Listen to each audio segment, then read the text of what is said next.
I end up coming out of this nursing home. All I worked on when I was in there was on my physical. That's all I worked on, was getting my physical strength in order.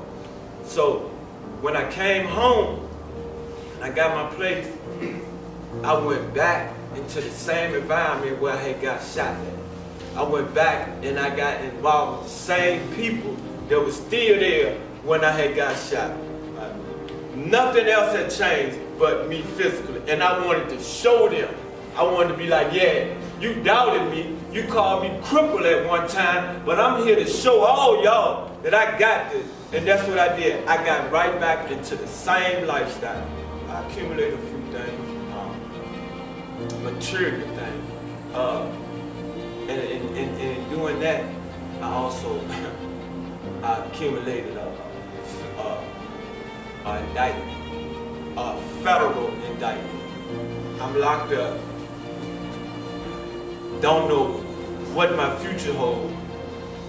And I'm asking myself, how did I get myself back here? I go in the courtroom, they give me 10 years. In Fort Worth, Texas, I went into the federal penitentiary. Did not know nobody in there. Did not know not one soul. 1,500 inmates, I did not know nobody. But it happened to be handicapped accessible prison. So they had other guys there in wheelchairs. And we kind of got a bond together. We ate together. We slept together. We fought together. We laughed together. And we told each other things about ourselves that only I figured that another person in the wheelchair could understand. When it came to like dealing with relationships, dealing with being in a wheelchair, dealing with society and how they see us as people in wheelchairs. I stayed in there for 8.5 years. And I worked out every day. And all we did was work out, go in the TV room, we watch drama on the TV, we play spades, we play dominoes, we work out, and that's all we did. For 8.5 years, that was my routine. In there, I would see guys that would come in wheelchairs, and they would get them electric chairs to move around with electric chairs. And they asked me one day, they said, do you want an electric wheelchair? Like, why you don't want an electric wheelchair? It's more, you get around more faster, you can do this, do that. I said, because I would never put myself in a position where I would not be able to do for myself again. Because I had seen guys get in these electric wheelchairs, and months or years later, they would like put on a lot of weight. They would lose muscle mass. They wouldn't be able to get out of the wheelchair back in the bed. They would need help doing these certain things that we could do for ourselves. And I would never put myself in that position no more. I would never give nobody the power to have to do for me what I could do for myself. I come out of this prison. I end up getting sick. I said, I need to go home. I need to go to Richmond. I need to be around my family. Next thing you know, I was back in the same neighborhood. I was back involved with the same people. I was back doing the same thing that I was used to do. That I knew what to do. I felt comfortable in being in an uncomfortable situation. I'm in there 4 months after being home. After being gone for 8.5 years, I went in the house, went in my room, and when I woke up, I was in the back of an ambulance. And there was somebody standing over top of me, and they were saying, welcome back. And I said, welcome back, where did I go? They said, you had OD, you had died, we had to bring you back to life. So I was in this hospital, and a nurse that came in that was there 18 years ago when I was there, she came in the room and she said, what is wrong with you? What is it? Are you mentally retarded? She said, you are doing the same exact stuff that you was doing, and you don't even see what's going on with you. She said, because the things that you have went through in life, and you have overcome, you are sitting there, you are destroying yourself. What is wrong with you? I couldn't answer, because I ain't know. When she asked me, was I mentally retarded, I was like, yeah, I must be. Because I keep putting myself in the same position over and over and over again. She left out the room. And she came back and she said, oh, I called that a drug treatment program named the Healing Place.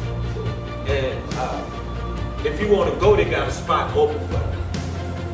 And at this time, I was so beat down.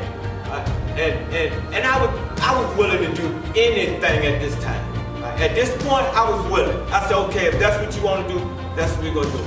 And she said, okay, well, we're going to release you from the hospital tomorrow. Then you going in there in the morning. And I was like, okay, well, I get my brother to come get me. She said, no, we ain't doing that. She said, I'm going to take you there personally myself in the morning.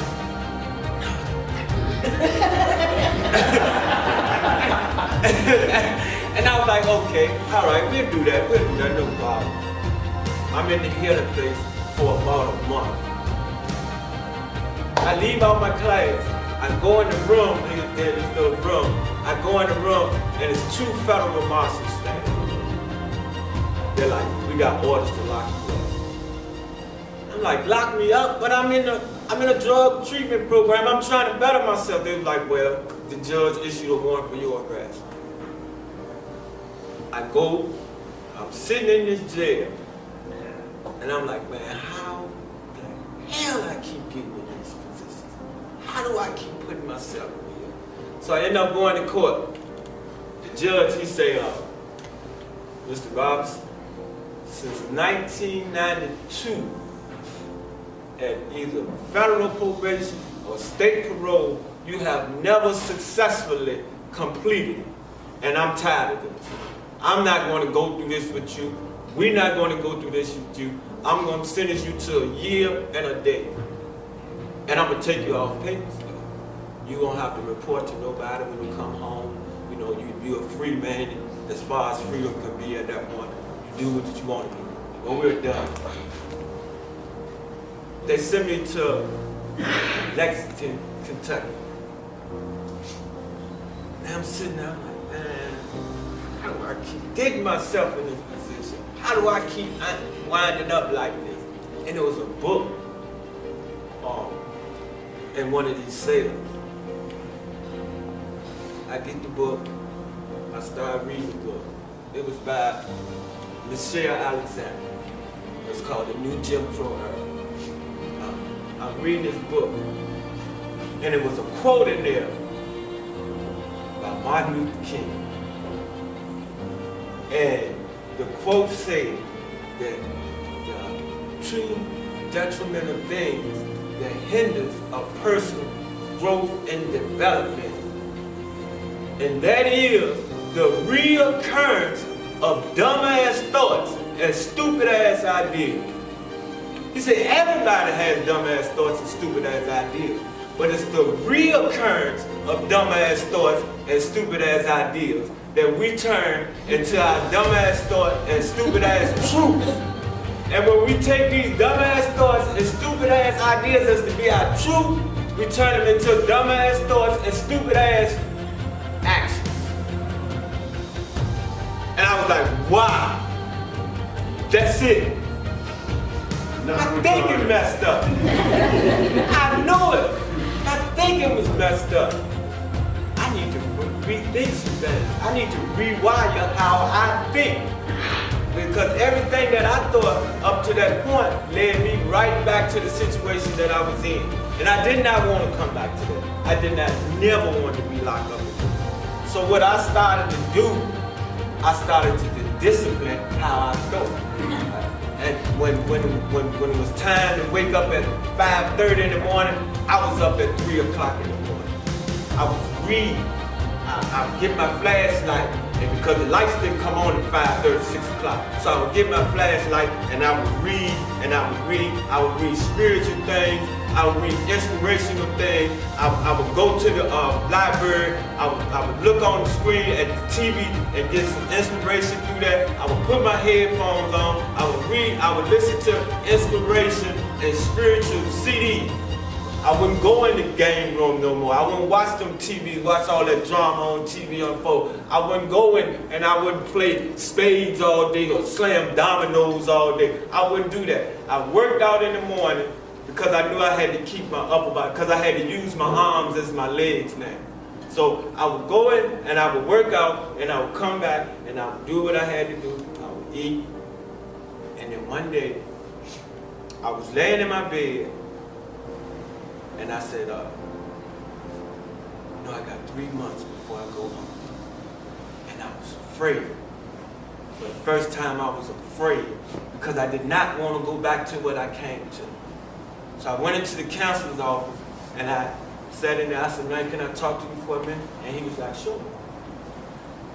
We talked. I gave him like my spiel on my life, where I was at, and what I was trying to do. And I said, man, when I came here, I was in a drug program called the Healing Place.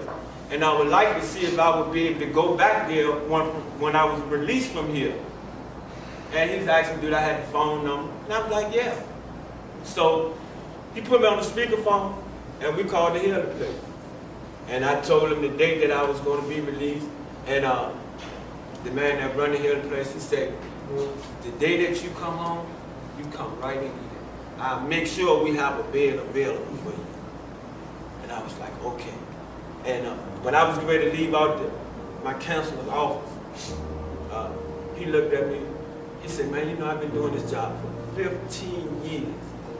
And this is the first time that any inmate have came in my office and volunteered to go into a drug program. Said we would have to usually hit them with sticks to get them to go to drug program. He said, this is the first time. He said, I want to thank you. And I was like, okay. I leave out the office. I end up, day of release. I come home. I ain't go back around in the old neighborhood. I didn't go back to see what my old friends were doing. I already knew what they was doing. I went straight in the Healing Place. The Healing Place, you have to be disciplined. Yeah. You have to get up at a certain time in the morning. The bed has to be made. The shoes have to be put in the correct order. You have to eat at a certain time. And I needed that. I needed that for when I came home. I needed to be disciplined. I needed to learn how to live outside of prison. So I had to get up 5:30 in the morning. Lights come on 5:30 in the morning. So the same practices that I practice in prison, I practice in the Healing Place. 4 o'clock in the morning, I was up. Got to keep going. Because I know when the lights come on at 5:30, everybody's going to be running around trying to get this and trying to get that.